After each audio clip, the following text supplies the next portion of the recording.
Mr President, I rise to speak in relation to the State Assets Privatisation Restriction Bill. This bill seeks to prevent sale, disposal or lease of certain state-owned assets unless reviewed and recommended by a parliamentary committee and approved by both houses of parliament. Privatisation has had a disastrous impact on South Australia, Mr Acting President, and it has been a bipartisan sport here in SA, a joint project of the Labor and Liberal parties, and both have an appalling record when it comes to selling off our state assets. We've seen the negative outcomes of privatisation on South Australia's rail network, on our housing and our energy providers, and privatisation has resulted in degradation of infrastructure and a reduction in services. These things are well known, they're well documented, Mr Acting President. Past governments have seen privatisation as a measure to boost proceeds and to reduce spending, while the public have suffered the consequences. In 2001, SA unions argued that publicly owned assets and public services are funded by South Australians to meet the needs of the community, not to generate profits for corporations. We in the Greens agree. And last year, the ACCC chair, Rod Sims, spelled S-I-M-S, not a relation, Mr Acting President, Rod Sims said that privatising assets without allowing for competition or regulation creates private monopolies that raise prices, that reduce efficiency and harm the economy. The privatisation of ETSA is one of the worst examples we have seen here in South Australia. We all know the devastating impacts that privatisation project had on our state. It's delivered higher electricity prices, and the public know it.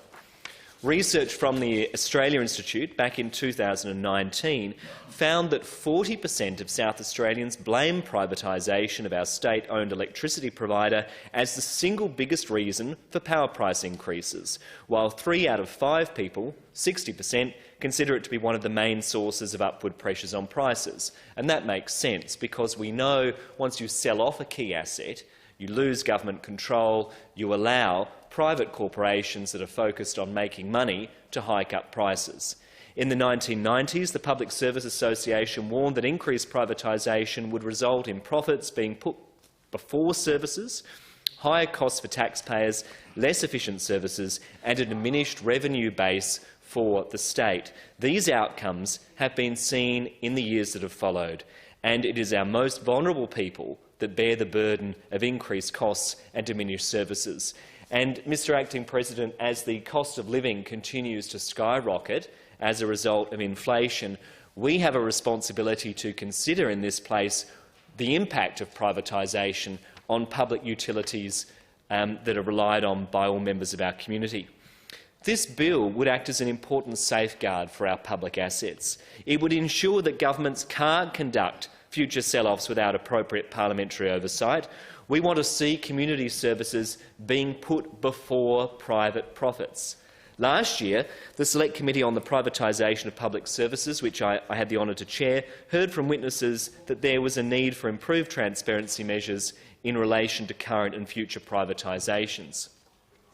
Under this bill, any future attempts of privatisation of state assets would require the government of the day, whether it be Labor or whether it be Liberal, to convince both Houses of Parliament on the merits of the case, and that would increase transparency and accountability. Now, I must acknowledge, Mr Acting President, this isn't a new concept. A very similar bill was introduced in New South Wales by the Labor MP Daniel Moogie, and it passed the upper house in late 2021. And as a result of that reform, New South Wales have seen greater parliamentary oversight over privatisation, and that's considered a really important safeguard in that state. I hope that we here in this place will follow their lead, and it's certainly my hope springs eternal, Mr Acting President, that the Labor government will see merit in this proposal, given it has been advocated for by the Labor opposition over in New South Wales.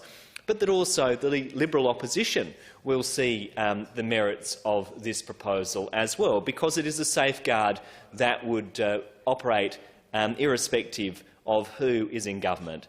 I do want to put the old parties on notice that we will be bringing this to a vote, not today, obviously, Mr Acting President, but in the fullness of time I will bring it to a vote to test support for this very important proposition, and so that the people of South Australia can see who is in favour of stopping privatisation, who is in favour of more safeguards, and who is supportive of the fire sale that we have seen over the last several decades. Under previous governments, trams, trains, medical administration, the remand centre and service centres have all been privatised. We need to protect our state-owned assets from future cost-saving cash grabs. This bill enables future privatisations not to proceed without parliamentary approval. It ensures that there is more transparency, and that can only be good for the people of our state. I commend the bill to the Legislative Council. Honourable